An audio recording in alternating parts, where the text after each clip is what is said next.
Happy birthday, Arturo. I miss you a lot. I hope you have a great day today.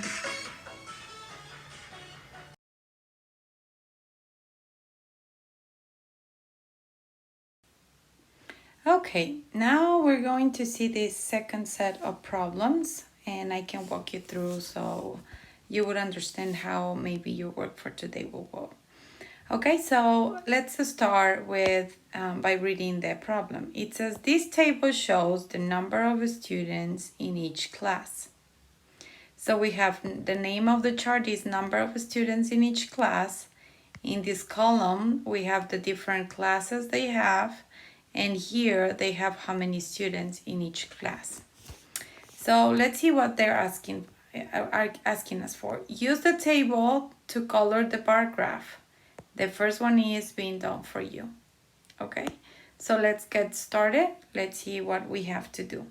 So if we see right here, it says baking, and for baking we have 9. Before we get started, I want you to look at this part. This is the scale or the unit that we're using for our bar graph. Let's check the pattern that it's following the scale is by twos, because we're counting, skip countings by 2, 0, 2, 4, 6, 8, 10, 12, 14, 16, 18, 20. So what does it mean? It means that every time you draw a little square, the value of that square is 2. Okay? So let's see. If we have to place the first one, which is baking and is 9, let's see what the example that was given for us means. So that means that you have 2, 4, 6, and 8. If you draw a complete one, it will be 10. That's why in this example they cut it. Okay? And that's the reason why they draw the baking as a half square right here, because if you count 2, 4, 6, 8, and 1, 9. Okay, let's move to the next one now. The next one is, we're going to do it. The sports shows that has 16.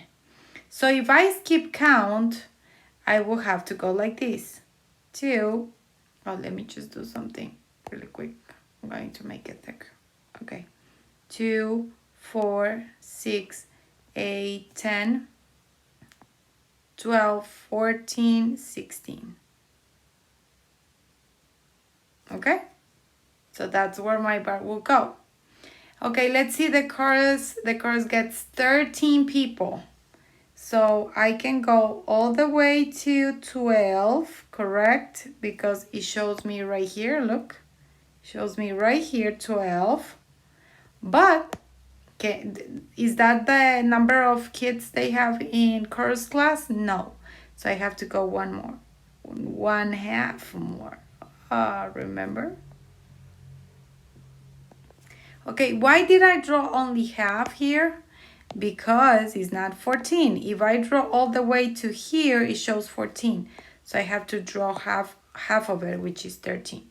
Okay, let's move to the next one. In drama, they have 18. So in drama, we have to go all the way here, 18. Okay, so far we've done the first thing that So the next question they're asking us, it says, what is the value of each square in the graph? Remember what we did at the beginning? We look at these numbers or this scale that it shows me on the side. And it shows me that the pattern goes by twos. So that means each little square is worth 2. Every time I draw one, it's 2. So right here on letter A, it says, what is the value of each square in the bar graph? So we're going to answer. The value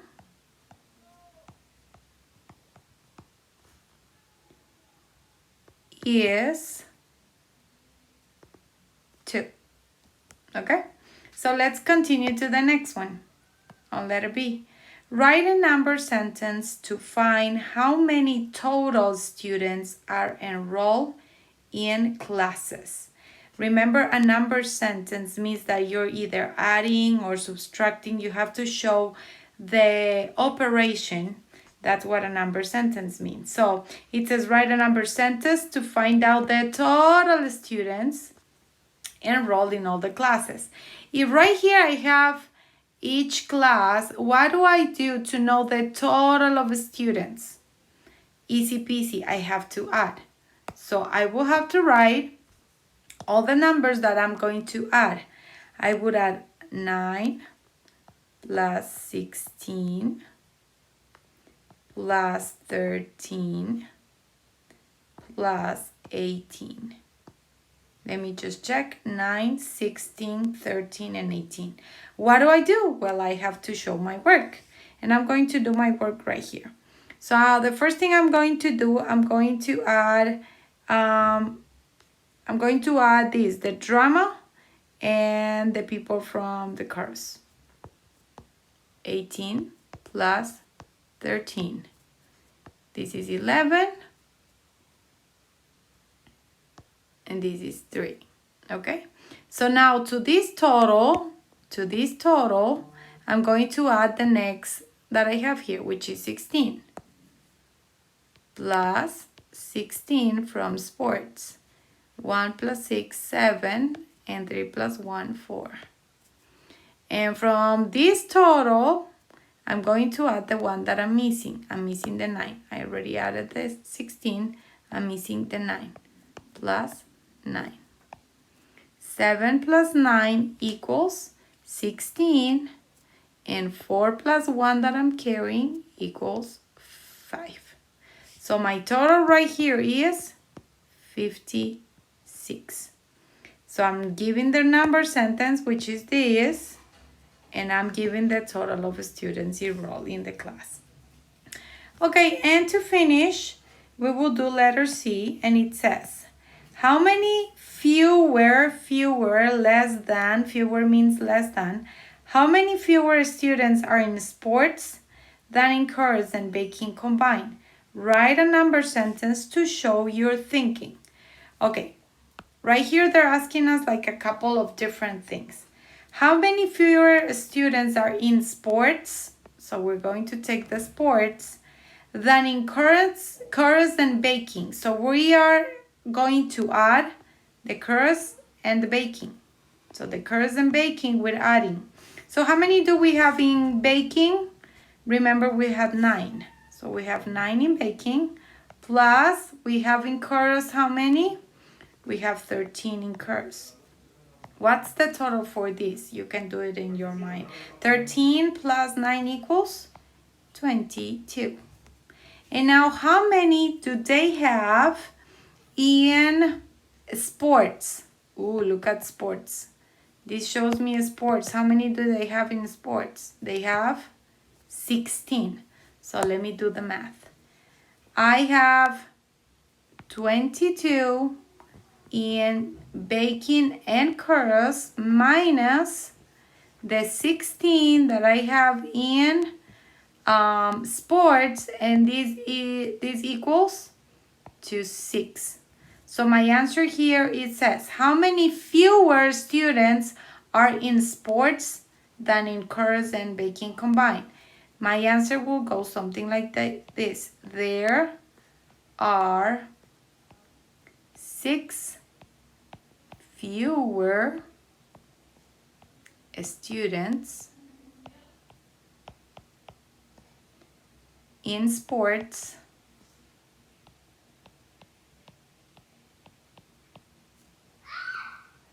than chorus, and I'm running out of space, baking combined.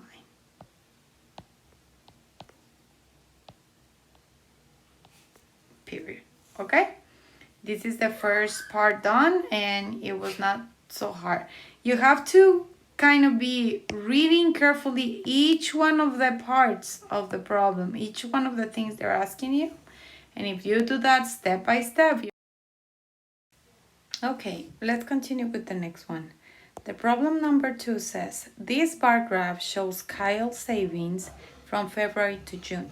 Use the straight edge to help you read the graph. A straight edge means like to read, since we are having the scale with little lines in between, we should hold like a ruler to be able to read the graph and be more accurate, okay? I will try to do it by drawing a line because I can't use a ruler right now with while I was making the video. So let's look at the first question. It says, how much money did Kyle save in May? Okay, the first thing I want you to watch is the scale. Look at this scale. We're counting by what? We're counting by fives. 5, 10, 15, 20. So every time the bar raises this line, it's 5. And the bar raises this line is 10 and then 15. But look at what we have. We have little lines in between. So when we want to read, let's say this one, that is kind of in between from the 20 and the 25, it would be really helpful if you have a ruler and you hold it to kind of read it. See, I'm doing it with the line here. So this one will be 20, 21, 22, 23, more or less, okay? So that's how we're going to read this graph. So the first one says, how much money did Kyle save in May? So we look for the month, right? And we're going to read how much he saved in May. So we have 5, 10, 15, 20, 25, 30. Does he get to 35? No. It's one below 35. So it will be 34. So how much money did he save on that month? He saved $34. So I'm going to write here, Kyle saved $34. Okay?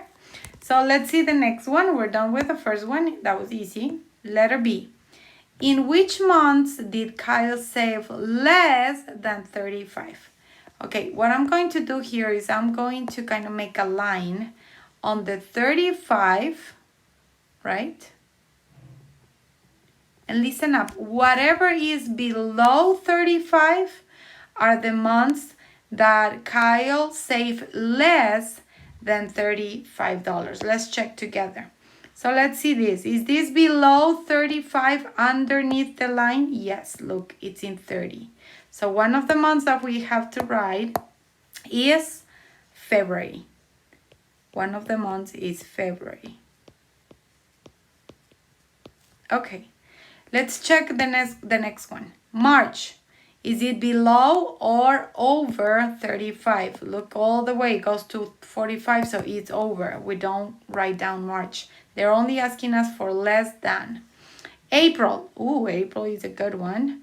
April gets like, let's say, around 23. So we have to write April. April is another one that we're writing. It has less than 20, the 35. And let's see the next one. April. May, of course May, because we already did May. And we know that in May he only made 34, so it's less than 35. And June, of course June, no, because it's over my line. So he made 40 in June. So those are the months that they are asking us for. The months that he saved less than $35 was February, April, and May. Okay, let's move to the next one. Letter C. How much more did Kyle save in June than April? They're asking us for June and April. How much more did he save in June than April? How much more over? Okay, so let's see. June, how much did he make? In June, he made 40. So I'm going to do my math right here next to it. June, he made 40, right? And April, he made, let's see if I can, I'm going to make a little line to help us. In April, let's see. I think he made 20, 21, 22, 23. Okay? In April, he made 23. So what do I do to know how much more it's in he made in June than April? We just subtract. 3 minus 0 we can't do, so this becomes a 3 and this becomes a 10. And then I can do 10 minus 3 is 7 and 3 minus 2 is 1. So my answer right here will be he made $17 more, right? In June than April. And my number sentence, because they're asking for a number sentence, it says it right here. My number sentence would be 40 minus 23 equals 17. That's how you got the 17. Okay? And let's move on. Let's continue. So we have the money Kyle saved in a month was half the money he saved in. Okay, let's see. Half. The money Kyle saved in 1 month was half of what he saved in another month. Okay, so the money, we're going to figure it out how much did he save in each month. That will help us to solve this part of the problem. So in February, he saved $30, right? On March, he saved 46. Okay, on April, he saved 23. Sorry.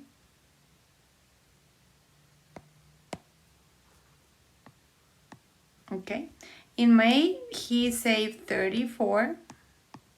And in June, he saved 40. Okay, if you're wondering where am I getting these numbers from, is by looking at the bar. He saved $30, here he saved 46, here he saved 23, here he saved 34, and then here he saved 40. Okay, so now they're telling us then the money Kyle saved in one of these months was half of the money he saved in another month. So the only two numbers that can be double is the 46 and the 23. Half means that if you add it twice, 1 time and 2 times, it will give you that answer. 3 and 3 is 6, 2 and 2, 4. See, this is the same as 46 here. So the money he saved in April was half of the money he saved in March. Because on March he has twice the amount of April. Okay, we're really close to finishing. Let's see the last one. Complete the table below to show the same data given in the bar graph in problem 2. So, okay, we have the months. If we have the months here, what are we missing? We're missing the name of the months. So we're going to write down the name of the months. This is February. Here is March. Here is April. May. And June. Okay? And now we have to tell what is the amount of saved in dollars, amount saved in dollars in each month. So this is easy because we already kind of did our work here. We just have to put it on the chart. So the amount of dollars on February is 30. On March is 46. On April is 23. On May, he saved 34, and in June, he saved 40. And that's all the work we have to do in this page. So please be careful while you're doing your work. And if you have any questions, just let me know so I can